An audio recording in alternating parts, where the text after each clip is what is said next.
up, everybody? Welcome back. First time coming. What's up? Today we're going to take this little piece of scrap. It's an old leaf spring, so it's some kind of spring steel. I cut a little square of it out. I've worked it down a little bit before. It was a project. Didn't like the way it was going, so I cut a piece of it off that was good and thick. I'm gonna throw it in the fire and forge it out. Gonna go for like a Pukko style little Scandi little hunter knife. Purpose of it being is I don't do a lot of hidden tangs. I'm not very good at hidden tang knives, but if you don't ever do hidden tang knives, you won't get good at them. So we're gonna do one.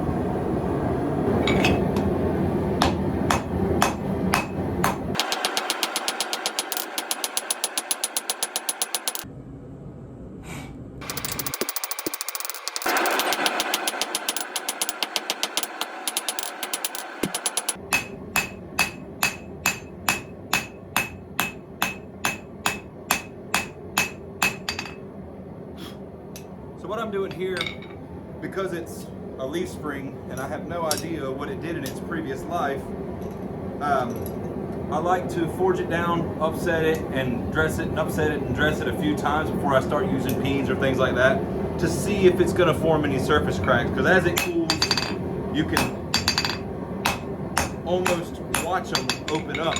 They'll just spread apart as it heats and changes shape and stuff like that. So I like to do that a little bit before I start aggressively moving it with pins and stuff. And like I said before, it's still a pretty dull red.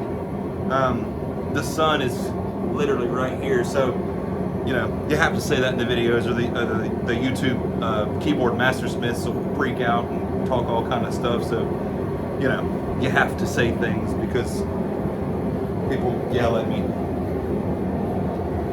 Oh, you're doing it wrong, you're gonna crack it and da da da da, and go buy a hammer and do it yourself, man. It's fun. Try it.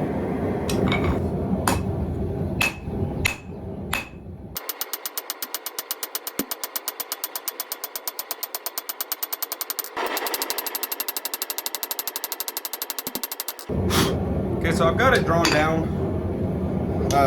pretty narrow. I want to draw it down a little bit thinner and a little bit longer. I'm not really going to use all the length. I just don't want all that width.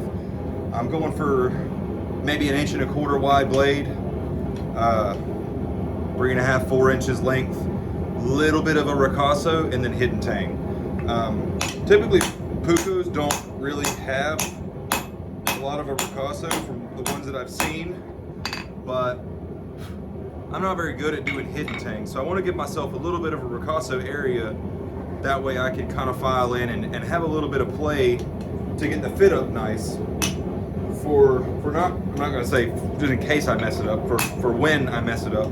So I'm just going to take a couple more heats and draw this down and get ready to start forging in the tip. I'm going to go now. I'm done with the rounding hammer and the straight pin. I'm going to go with a flatter hammer and basically just clean it up and get ready to do a point, figure out where I want to do my set down for my tang, and we shouldn't have very many more heats on this thing.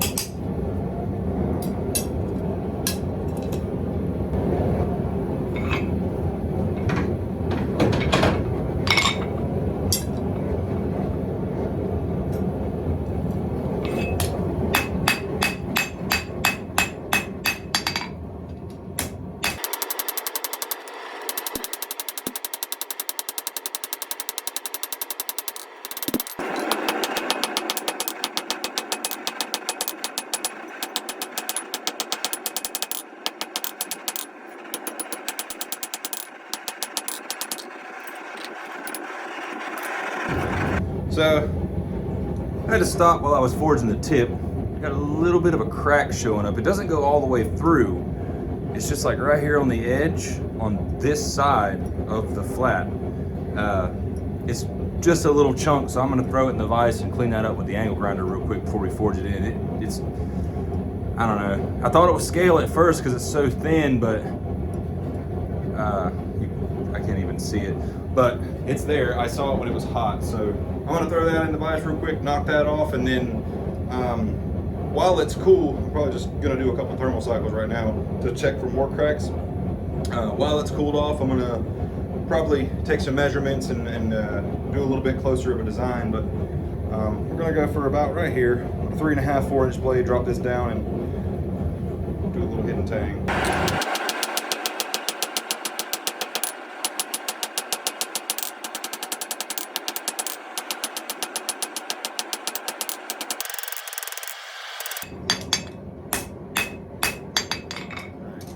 So, got the blade profile how I want, and the reason I do a little bit of upsetting there is I want a nice fat transition from what is going to be the blade to the tang, so I can grind down and get a nice fit for the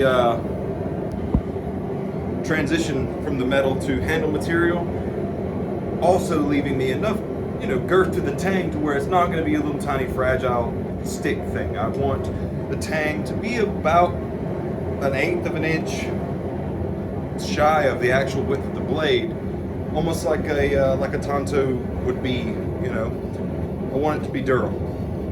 So that's what we're gonna go for. I'm liking this shape here.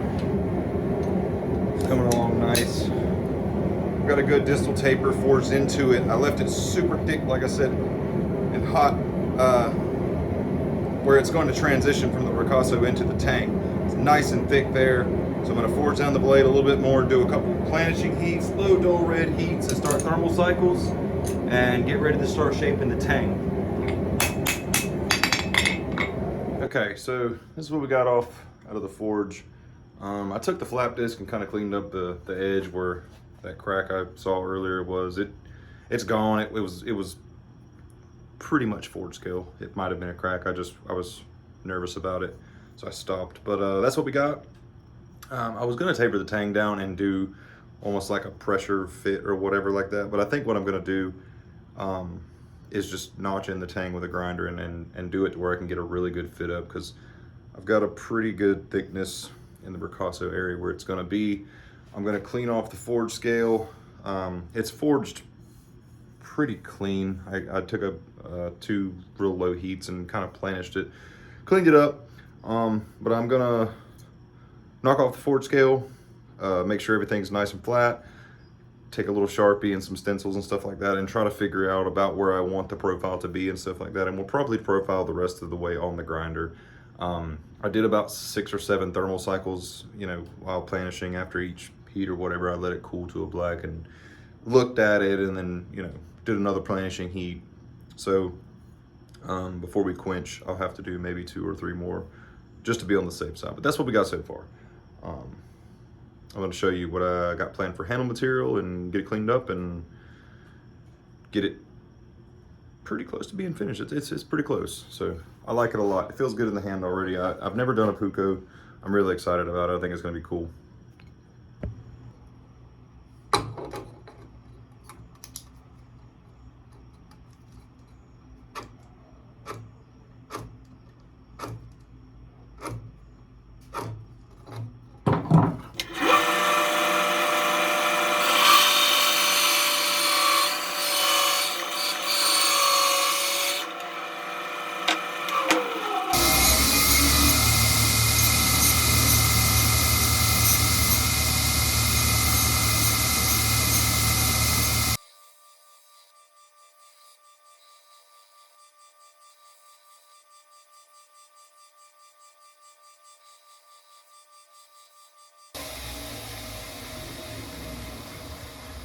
Wasn't a whole lot of profile on the do on the blade. I forged it pretty close. It's just the tang that I'm going to take down on the grinder. So I'm going to dry this off and find my thickest point. About where I want the blade is going to be not here. So I got it pretty thick. So we're going to get our tang shaped up, work on our handle material a little bit more, and try to get a good fit up on this.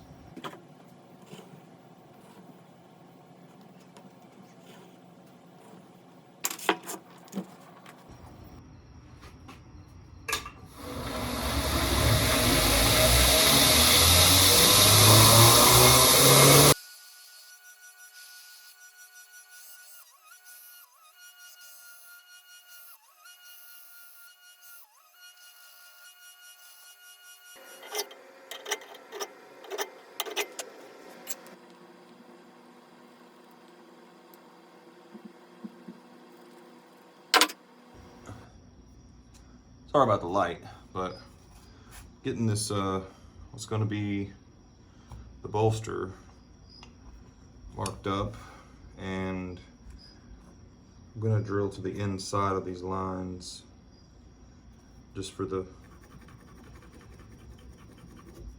simple fact that I would rather do it by hand and it take longer than me mess up this piece of wood or the handle material. I have to find something else because I don't think I have anything else. But anyway, I'm gonna put the calipers on here and then drill it. I have a handle broach and stuff like that, so from here on out it will be hand files, probably brooches, and a bunch of rough fit ups. And if I do mess it up, I do have a piece of like some 3/16 brass flat bar over there. I don't want to do brass. I would like to do it into the wood. I feel like it would look better, but we'll see.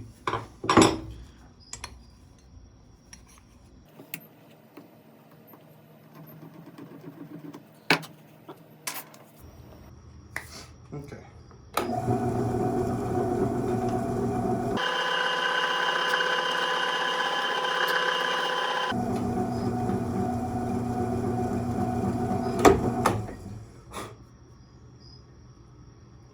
I really need to invest in one of those drill press vices.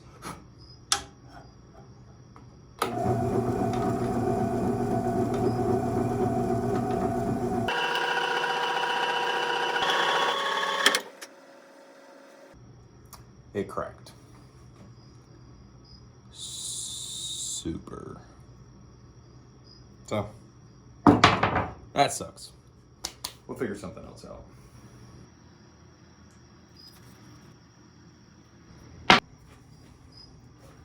So one of the very times in life it pays off to be a hoarder, I never throw away cutoffs of handle material. So I decided, I could grab a couple of these and see which one doesn't break, and that's the one I'll go with.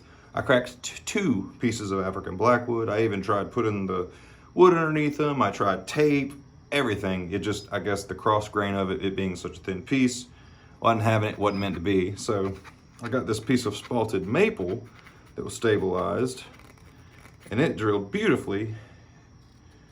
So I'm just cleaning up a little relief for the round shoulders of the tang going in the ricasso area. And this is what we're gonna go with.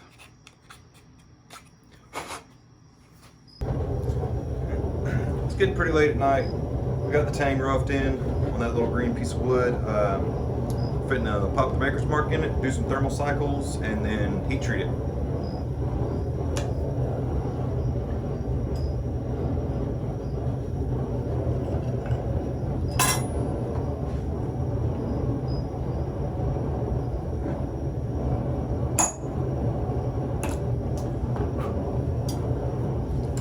You know it's a good one when it sticks to it.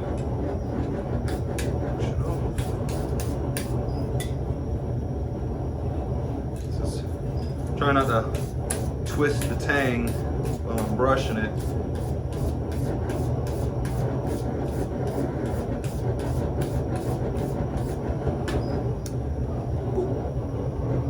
Looks pretty good. All right, so we'll do some thermal cycles and then get her quenched.